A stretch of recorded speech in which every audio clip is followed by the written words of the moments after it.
तो दोस्तों, role of UGC in higher education एक कॉमन टॉपिक है। यूपीएससी विज्ञापन संख्या 51-52 या जो भी परीक्षाएं होने जा रही हैं, साथ ही साथ यूजीसी नेट का जो पेपर 1 होता है जीएस वाला, उसमें भी ये टॉपिक आपको देखने को मिलेगा।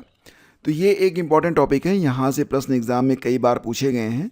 और सबसे पहले तो हम देखेंगे कि इस टॉपिक के अंतर्गत क्या क्या हमें पढ़ना है, और साथ ही साथ अंत में मैं आपको कुछ प्रश्न भी कराऊंगा जो कि बार बार एग्ज़ाम में पूछे जाते हैं। ठीक है, तो फ्रेंड्स, रोल ऑफ यूजीसी यानी कि यूनिवर्सिटी ग्रांट कमीशन को पढ़ने से पहले हमें भारत में जितने भी शिक्षा आयोग हुए हैं इनके सन को याद रखना। ऑब्जेक्टिव तो बाद की बात है, लेकिन ये कब आए थे, इनकी टाइमिंग क्या है, ये याद रखना आपके लिए बहुत ही इंपॉर्टेंट है, क्योंकि यहाँ से प्रश्न एग्ज़ाम में बहुत बार पूछे गए। ठीक है, देखो यहाँ पर मैं मुख्य रूप से आपको ये 5 समितियों के बारे में आपको बताता हूँ जो कि क्रमशः गठित की गई हैं Lord Ripon, Lord Curzon, Lord Chelmsford, Lord Reading और लॉर्ड वेवेल के समय में।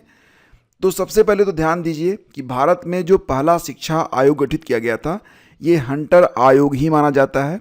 इसका गठन 1882 में हुआ था और तब वायसराय कौन था? लॉर्ड रिपन था। ठीक है, 1880 से लेकर 1884 तक लॉर्ड रिपन वायसराय था, और इसी के दौरान 1882 में हंटर कमीशन, हंटर आयोग का गठन किया गया। अध्यक्ष विलियम हंटर बनाए गए थे। इसका उद्देश्य था कि शिक्षा के क्षेत्र में हुए विकास का अध्ययन करना, अब तक कितना डेवलपमेंट हुआ और शिक्षा जो है वर्तमान में किस रूप में विद्यमान है, तो वो सारी चीज़ें यहाँ पर डिस्कस की जानी थी। ठीक है, तो ये बहुत ही इंपॉर्टेंट है। बार बार एग्जाम ये भी पूछा जाता है कि हंटर आयोग कब गठित हुआ था या उस समय वायसराय कौन था, तो ये तो बिल्कुल आपको रट लेना है। नेक्स्ट है आपका लॉर्ड कर्जन। वायसराय था 1899 से लेकर 1905 यानी कि 6 साल तक, और इसी दौरान 1902 में एक विश्वविद्यालय आयोग का गठन भी किया गया था जिसका अध्यक्ष थॉमस रेले को बनाया गया। इसका उद्देश्य क्या था? विश्वविद्यालयों का अध्ययन करना और उनमें सुधार लाना। ठीक है, नेक्स्ट है आपका लॉर्ड चेम्सफोर्ड के समय में गठित कलकत्ता विश्वविद्यालय आयोग। ये गठित हुआ 1917 में। ठीक है, लॉर्ड चेम्सफोर्ड आपको याद होगा 1916 से लेकर 1921 तक भारत का वायसराय रहा था, और इसी दौरान 1917 में कलकत्ता विश्वविद्यालय का गठन किया गया था। माइकल सैडलर को इसका अध्यक्ष बनाया गया, तो इसको सैडलर कमीशन भी कहा जाता है। ठीक है, और जो सैडलर कमीशन है ये विश्वविद्यालय की स्थिति का अध्ययन करने के लिए गठित किया गया था। इसी बीच एक और समिति गठित की गई थी, भारतीय विघटन समिति। लॉर्ड इचकैप की अध्यक्षता में 1923 में लॉर्ड रेडिंग के समय में, लॉर्ड रेडिंग 1921 से लेकर 1926 तक भारत का वायसराय था। इसका उद्देश्य था कि शिक्षा केंद्रीय समिति पर चर्चा करने के लिए। सार्जेंट योजना आई थी दोस्तों 1944 में। लॉर्ड वेवेल था तब वायसराय 1943 से लेकर 1947 तक, और उसी दौरान आई थी सार्जेंट योजना। इसका अध्यक्ष जॉन सार्जेंट था। उद्देश्य था ब्रिटेन की तरह शिक्षा का स्तर ऊंचा उठाना। इसके अलावा दोस्तों ये लिस्ट मैं आपको दे रहा हूँ, इसको आप कई बार पढ़ लीजिएगा, क्योंकि एग्ज़ाम में डायरेक्टली यहीं से क्वेश्चन आएंगे। जो चीज़ एग्ज़ाम में आएगा बस वही पढ़ेंगे, नहीं तो पढ़ने के लिए तो किताब आपके पास है ही है। ठीक है, जैसे कि 1813 का जो चार्टर अधिनियम है दोस्तों, ये भी शिक्षा से ही जुड़ा हुआ है।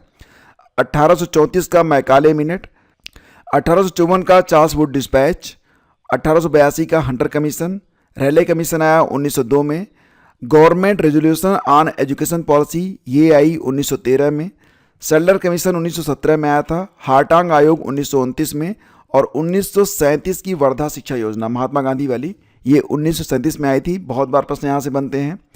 सार्जेंट योजना 1944 में, कोठारी आयोग डीएस कोठारी की अध्यक्षता में 1964 में। ठीक है, तो अब बात करते हैं दोस्तों। अब देखो ये जो कोठारी आयोग है ना, दौलत सिंह कोठारी, ये तब यूजीसी के अध्यक्ष हुआ करते थे, ये भी आप ध्यान रखना। भारत में शिक्षा नीतियों के बारे में, यानी कि बात करते हैं एजुकेशन पॉलिसीज़ के बारे में। अब तक कितनी एजुकेशन पॉलिसीज आई हैं उनको जानेंगे और इनकी हिस्ट्री क्या है। ठीक है, तो भारतीय संविधान का जो चौथा भाग है, भाग 4 में उल्लिखित जो नीति निर्देशक तत्व हैं उसमें कहा गया है कि प्राथमिक स्तर तक के सभी बच्चों को, यानी कि 6 साल से लेकर 14 साल तक के जितने भी बच्चे हैं उनको अनिवार्य और निःशुल्क शिक्षा प्रदान की जाएगी। ठीक है, तो ये नीति निर्देशक तत्व में कहा गया है संविधान के भाग 4 में। 1948 में डॉक्टर राधाकृष्णन की अध्यक्षता में विश्वविद्यालय शिक्षा आयोग के गठन के साथ ही भारत में शिक्षा प्रणाली को व्यवस्थित करने का काम जो था ये शुरू कर दिया गया। ठीक है। अब दोस्तों 1952 में लक्ष्मण स्वामी मुदालियर की अध्यक्षता में एक आयोग गठित किया गया था, लेकिन इस आयोग का जो उद्देश्य था वो हायर एजुकेशन नहीं बल्कि माध्यमिक शिक्षा आयोग तथा 1964 में जब दौलत सिंह कोठारी की अध्यक्षता में शिक्षा आयोग गठित किया गया तो उनकी अनुशंसाओं के आधार पर 1968 में एक शिक्षा नीति गठित की गई। ध्यान दीजिए, मुदालियर कमीशन जो था ये माध्यमिक शिक्षा आयोग पर था और दौलत सिंह कोठारी आयोग ये हायर एजुकेशन पर था। ठीक है। और इन दोनों की अनुशंसाओं पर 1968 में शिक्षा नीति पर एक प्रस्ताव प्रकाशित किया गया जिसमें राष्ट्रीय विकास के प्रति वचनबद्ध, चरित्रवान तथा कार्यकुशल युवक युवतियों को तैयार करने का लक्ष्य रखा गया था। ठीक है ना। तो दोस्तों मई 1986 में एक नई राष्ट्रीय शिक्षा नीति लागू की गई और इसी शिक्षा नीति को रिप्लेस किया गया था न्यू एजुकेशन पॉलिसी 2020 के द्वारा। ठीक है। तो मई 1986 में नई राष्ट्रीय शिक्षा नीति लागू की गई जो अब तक चल रही है, क्योंकि अभी जो 2020 की न्यू एजुकेशन पॉलिसी है ये पूर्णतया लागू नहीं हो पाई है।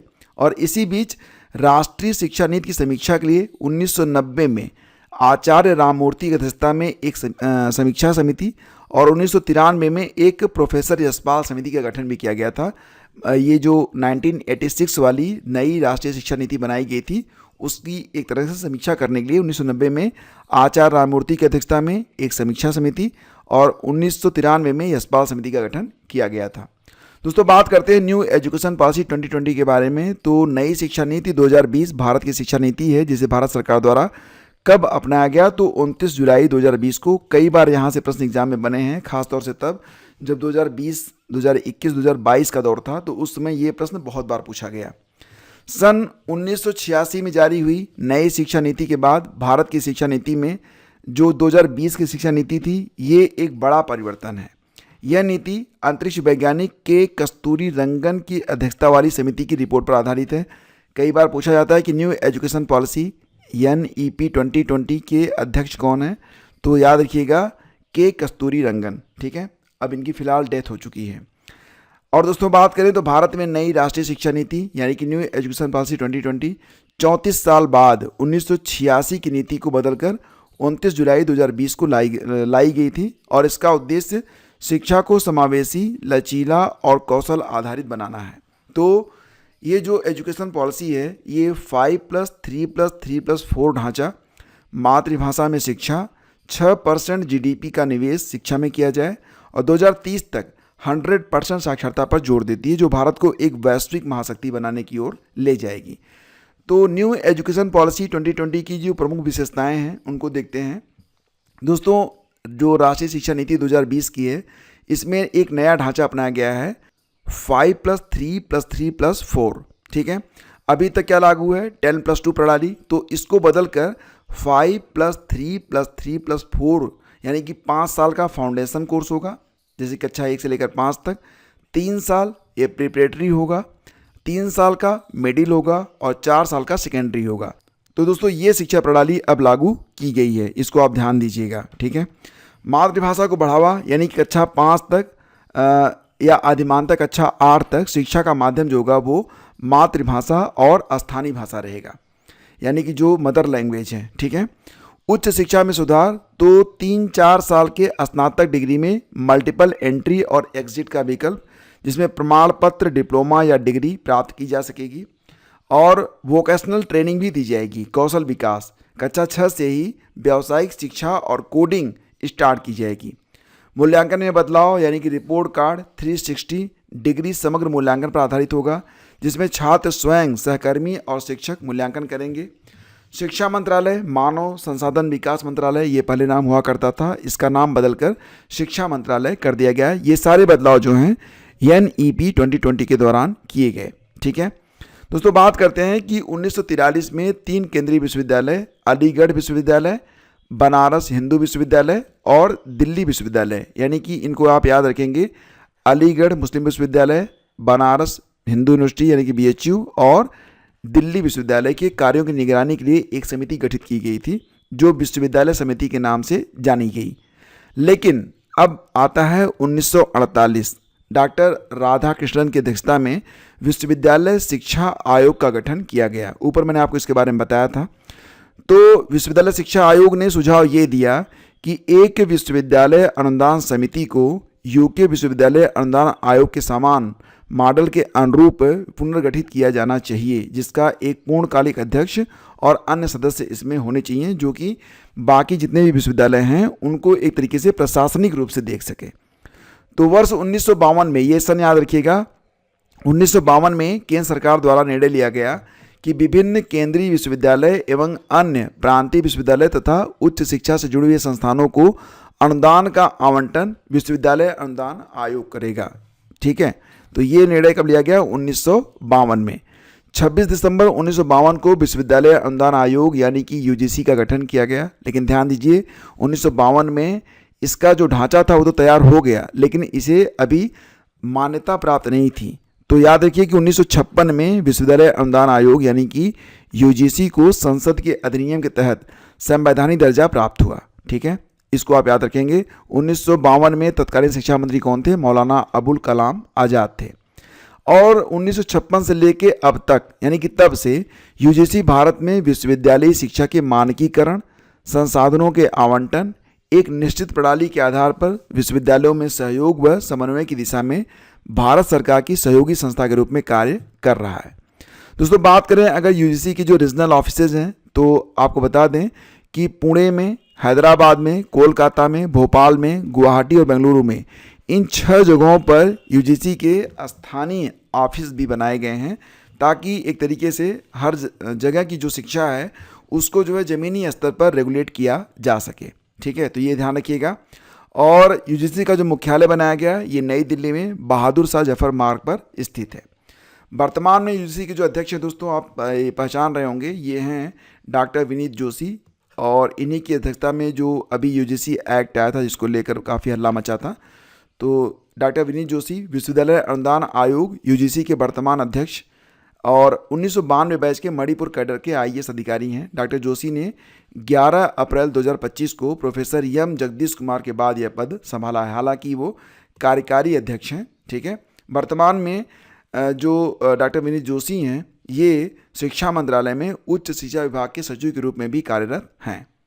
दोस्तों, बात करें अगर यूजीसी के बारे में, तो यूजीसी के संगठन में कुल 9 सदस्य हैं। इसमें 3 सदस्य जो हैं वो विश्वविद्यालयों के कुलपति हैं, 4 प्रसिद्ध शिक्षाविद हैं, 2 केंद्र सरकार के प्रतिनिधि हैं। और यूजीसी के जो पहले अध्यक्ष बनाए गए थे प्रोफेसर शांति स्वरूप भटनागर। ठीक है, अब दोस्तों बात करते हैं यूजीसी अधिनियम के बारे में। तो यूजीसी अधिनियम का जो अनुच्छेद 12 है, इसके तहत यूजीसी अधिदेश में 2 उत्तरदायित्व समावेशित हैं। कौन कौन से? कि उच्च शिक्षण संस्थानों का वित्त पोषण किया जाएगा, प्लस उनमें मानकों का समन्वय, निर्धारण और अनुरक्षण भी किया जाएगा। यूजीसी अधिनियम की धारा 12 के बारे में बात करें दोस्तों, तो शिक्षण, परीक्षा और शोध के मानक बनाए रखने के लिए विश्वविद्यालय शिक्षा के संवर्धन और समन्वयन से यह संबंधित है। जबकि यूजीसी अधिनियम की धारा 14 यह आयोग की सिफारिशों के अनुपालन में विश्वविद्यालय की विफलता के परिणामों का वर्णन करता है। यूजीसी एक्ट की धारा 25 ये आयोग द्वारा नियम बनाने की शक्ति का वर्णन करता है। और धारा 28 संसद के समक्ष नियमों को प्रस्तुत करना, ये मतलब यूजीसी का काम होगा, ये धारा 28 में कहा गया है। अब दोस्तों ध्यान दीजिए कि टीचिंग लर्निंग प्रोसेस यही तो यूजीसी का मुख्य ध्येय है। तो इसको अधिक प्रगतिशील बनाए रखने के लिए यूजीसी ने महत्वपूर्ण कार्यक्रम चलाए हैं। इसमें एक कार्यक्रम है CHSSIP यानी कि college humanities and social science improvement programme, महाविद्यालयी मानविकी एवं सामाजिक विज्ञान सुरक्षा कार्यक्रम। अगला है आपका CSIP यानी कि college science improvement programme. Next है आपका ULP यूनिवर्सिटी लीडरशिप प्रोग्राम।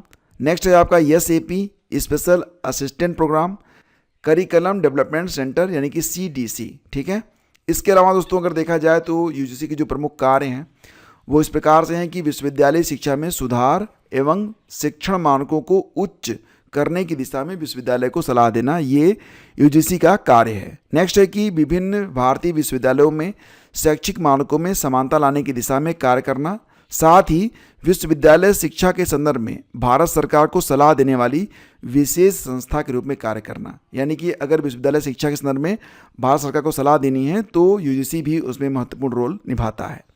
विश्वविद्यालयों को अनुदान प्रदान करना और इस दिशा में नीतियों का पालन कराना, नए विश्वविद्यालयों की स्थापना एवं पुराने विश्वविद्यालय की कार्यविधियों को विस्तार की दिशा में विचार और टिप्पणी देना, विश्वविद्यालय और केंद्र सरकार के जुड़े मामलों की देखरेख और शंका की परिस्थितियों का समाधान करना, विश्वविद्यालय की वित्तीय स्थितियों की जांच करना कि विश्वविद्यालय की जो वित्तीय स्थितियां हैं किस प्रकार से हैं, और केंद्र सरकार द्वारा दिए गए अनुदानों की दिशा में सुझाव देना। नेक्स्ट है आपका विश्वविद्यालय शिक्षा के विकास एवं विस्तार की दिशा में आवश्यक कार्य योजना को अपनाना। अगला है विश्वविद्यालयों की परीक्षा कार्यक्रम एवं अनुसंधान गतिविधियों से जुड़े आंकड़े को एकत्र करना, विदेशों की शैक्षिक पद्धतियों संबंधी सूचनाएं एकत्र कर, यानी कि विदेशों में किस प्रकार से पढ़ाई चल रही है, वहाँ पर शिक्षा व्यवस्था क्या है, ये जानकारी वहाँ से कलेक्ट करना और देश के जो विश्वविद्यालय हैं उनको उससे अवगत कराना। विश्वविद्यालय और उनकी सेवाओं से जुड़ी गतिविधियों के संदर्भ में केंद्र व राज्य सरकारों को सलाह देना और अन्य कार्य जैसे कि विकासात्मक प्रोजेक्ट चलाना, शिक्षकों के वेतनमान में सुधार, विभिन्न विश्वविद्यालयों में अध्ययन केंद्र चलाना, छात्रावासों का निर्माण करना, रिटायर्ड टीचर की सेवाओं का लाभ उठाना, शिक्षकों का ट्रांसफ़र, स्कॉलरशिप आदि ये सारे कार्य यूजीसी के द्वारा संपन्न किए जाते हैं। अब दोस्तों यहाँ पर आपका पहला क्वेश्चन है कि विश्वविद्यालय अनुदान आयोग अधिनियम किस वर्ष पारित किया गया था? तो दोस्तों इसका आंसर होगा कब? 1956 में। ये 18 लिख गया है, सही जवाब होगा इसका 1956 में। ठीक है, तो ऑप्शन बी आपका करेक्ट है। विश्वविद्यालय अनुदान आयोग यूजीसी अधिनियम 1956 में भारत की संसद द्वारा पारित किया गया था। यह 5 नवंबर 1956 से एक वैधानिक निकाय के रूप में प्रभावी हुआ जो विश्वविद्यालयों में शिक्षण, परीक्षा और अनुसंधान के मानकों को सुनिश्चित करने की और अनुदान प्रदान करने के लिए कार्य करता है। ठीक है ना। अगला क्वेश्चन है कि भारत में उच्च शिक्षा को क्षेत्रवार नियंत्रित करने के लिए यूजीसी ने पुणे, हैदराबाद, कोलकाता, भोपाल, गुवाहाटी और बेंगलोर में जो 6 केंद्र खोले हैं वो कब खोले गए थे? तो दोस्तों इसका आंसर होगा कि 1994-95 में। ऑप्शन बी आपका यहाँ पर करेक्ट होगा। अगला क्वेश्चन आता है कि यूजीसी ने सभी उच्च शिक्षा संस्थानों के लिए सीबीसीएस प्रारंभ किया है। तो ये सीबीसीएस क्या होता है? Choice based credit system. तो इसका उद्देश्य क्या है? तो दोस्तों यह लचीलेपन को स्वीकार करने की आवश्यकता है ताकि छात्र अपनी रुचि के कोर्स चुन सकें। विकल्प सी इसका उत्तर होगा। और अगला क्वेश्चन कि निम्नलिखित में से किसकी अनुशंसा पर विश्वविद्यालय अनुदान आयोग का गठन किया गया? तो ये प्रश्न आपके टेस्ट के लिए है क्योंकि ये प्रश्न मैं आपको पढ़ा चुका हूँ। तो फटाफट इसका जो है आंसर दीजिए और बताइए कि ये लेक्चर आपको कैसा लगा।